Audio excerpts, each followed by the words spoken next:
Hello there, Sarah from 17 once again.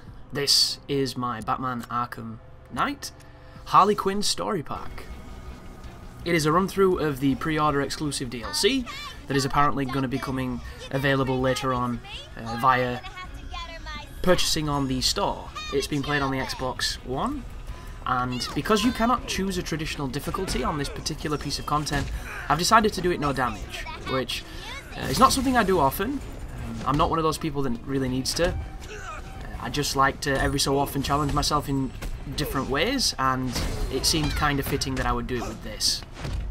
So I love this DLC, but it is incredibly short, so you need to know about that before you go into it. A lot of the reviews I've read mention how incredibly short this is. A lot of them mention how it's just crappy because it's just basic combat that's almost identical to Batman, and then stealth sections where you can't actually be stealthy because Harley Quinn's, got this violent mode where she uses certain actions to take people down. So a lot of it are painting it in pretty harsh colours. So I would like to show the other side of this spectrum. The first thing is, this is free pre-order content, which I disagree with completely, but it is free. And the counter-argument to that, of course, is, well, it's not free because it's taken out of the game to serve this purpose. But, like, I paid nothing and I got this. And it's a whole aspect different from the main game. It's a nice little flourish of future things to come, which I think is perfectly fine, and aesthetically I think it's wonderful. Animation wise I think it's great. I like the combat as Harley, I like the stealth sections as Harley, I like a lot of things about this. A lot of the reviews that have criticised it on grounds that they seem to have been expecting something revolutionary and different, but in the grand scheme of pre-order DLC, it's a hell of a lot better than like a fucking horse skin. So I'm not too sure why people are being so overly critical on something that is essentially just the cherry on top of a rather grand cake. But the Kotaku review just made me laugh because he said it was essentially terrible in a few words. And anybody whose criticism of a game, which is really serious and not laden with hyperbole or humour, that consists of like scolding the Penguin for calling her harlot, is somebody trying a little bit too hard in my eyes, and especially in this new era of, social justice warriors and bleeding hearts people who are fantastic with the violin. It's like, of all the things you could go against this DLC that weren't to your choice, someone's use of language against a woman, a criminal's use of language, a crass, grotesque criminal's use of language, come on dude. Like, I just think it's really, really silly, and it's missing the point of what it is. This is just you get to play as Harley Quinn in a tiny piece of content, which doesn't really showcase Harley's character too well, doesn't really give her anything too drastic to do, but it gives you enough to say, yeah, I pre-ordered it at X place, and I'm glad I did.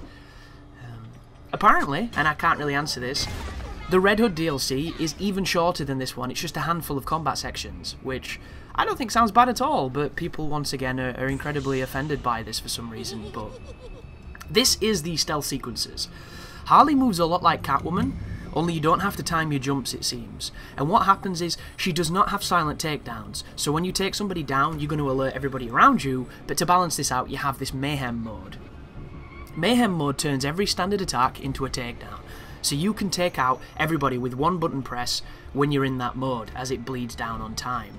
I'm going to choose not to use it too much in this particular run, because I found I would take damage and I didn't see when. And it made getting the no damage quite tricky, because I took about 4 people down in a really fun chain of takedowns. I didn't seem to get shot, and then when I came out of it, I'd lost some life. So I decided to do it in a slightly slower method that's going to utilise the Jack-in-a-Box, which are incredibly useful, kind of overpowered actually, and the Psychosis mode, which is the visual style you're watching now, which is Harley's equivalent of Detective mode, which I think looks fantastic. So the Jack-in-a-Box can only be placed when you're standing. You can't chuck it off a ledge, but what it will do is, it's essentially the toothpaste, the explosive gel that Batman uses, only it seems to be better in its radius. And what I do to fully maximise its potential is I put it next to a window and then I break the window. The broken glass tells everybody where to come, they all cluster up and I detonate it. However, you're not going to see too much of that because in this particular room I wasn't doing it just yet. I was just getting used to the ropes of moving around, dividing and conquering and taking people down. But I said it in my walkthrough for Arkham Knight that I think that this story pack should have had 3 chapters in it, and each chapter should have been the length of this particular piece of DLC.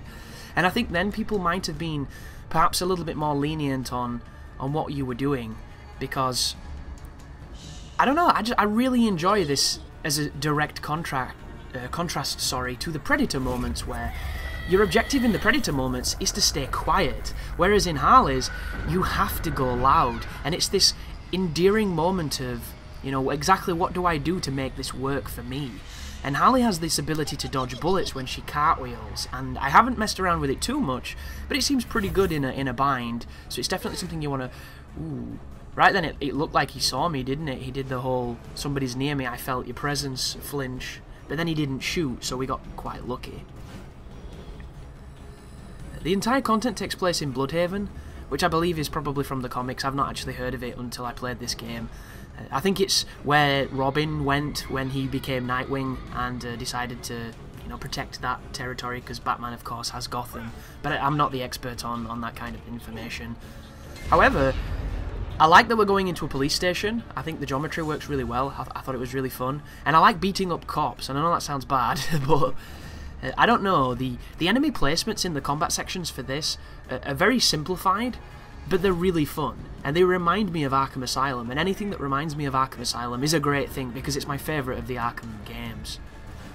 But just there's not too much, you know, electricity dudes, there's not too much dagger dudes and knife dudes and ninja dudes, it's just pretty bare bones combat, which allows you to have some fun with animations, get some momentum going. And then there is a boss fight at the end against Nightwing, which is pretty much very similar to the boss fight that you did against the Goliath character when you were playing as Batman and Robin, only you don't need to do team takedowns. And it's nothing special, but I'd still rather do that 100% more than doing any of the tank bosses from the main game. As I isolate this guy over here, I cruise in to take him down, and I'm probably going to run into the vents. Oh no, I'm going up onto the rafters. Higher ground is always empowering in these games. But one of the things I love is the way that the attacks are dynamic in these games. It's a love-hate relationship at times. When I get a slow one and I get punched because of it, I hate it. But when I get one where the character jumps off the wall to do an attack at a guy that's only happened because of where I was stood, it feels so cool. And all of the characters seem to have this. I noticed it most when I was playing as Azrael in the challenge, which is my favourite challenge in the game. Because you're in an area that's actually fenced off with an invisible wall, so he tends to do it quite a lot when you get up against it, and it feels so cool. But just take your time here, guys. You don't, of course, you don't have to no damage this. It's not part of the requisite for the achievement or anything, but it's definitely a fun challenge because she plays nothing like Batman in these moments, and it's a nice adjustment period of kind of feeling like you don't know how to approach it, even though it looks so very similar to things you're really good at. So I put the bomb there, I break that window, and then I climb up here. And I should have put the bomb closer to the window, but I was just testing the theory. And as you can see, there is a lot of people coming towards it. If you look at the bottom left, it'll tell you how many people are in it. So there's 1, now there's 2. And 2 is a good number to have, so I capitalise on the moment, I take them out, and you can do this entire room like this, guys, and it's probably a much quicker strategy. Smash a window, drop a box, and knock out 2 to 3 guys. But that was literally the inception of the idea to do that, and you're going to see me utilise it in the next room a lot more. But the next room does have an interesting mechanic where you can use Ivy's plants to mess up enemies, which is a really nice idea, actually. Because the story for this, if you're wondering, is Harley Quinn is going to rescue Poison Ivy. And that is pretty much it. You're being... The Penguin wants you to work for him.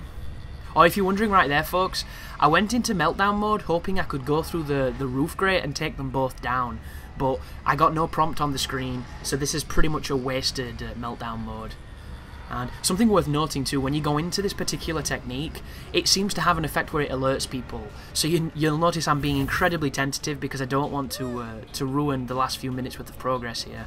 Because the checkpoints are at the beginning of the encounters as normal, so you'll have to take down all like 10 dudes as it was. I can't remember how many we started with, but it's enough for it to be tricky, which is good. But there's another jack-in-a-box. Here's me breaking this window to lure them this way. And then we're going to wait up on this partition to take down the next 2 dudes. So the first guy is a little faster than his friend. Moves out of the radius though, because I haven't... Interesting. He went... Whoa, that looked cool. That. I love how she nearly lost her balance. Just the little flourishes of character are really good. But they should both be in it. It didn't tell me though, did it? Did you notice that? I was just using the psychosis mode. But here's Penguin and Harley with nice touches there as she flourished through her hair with her fingers. Just the type of stuff you don't really see Batman doing because he's so stoic. It's funny how little a palette swap, an animation swap can change the way a game plays, and that's why I would love if you could play the game as the different characters. And I wouldn't want you to change the cutscenes or any of those things like that, but just it adds so much to somebody who's, you know, cosmetically driven like I am. But thank you for watching, guys. There is the first part. I will see you in the conclusion. You take care now.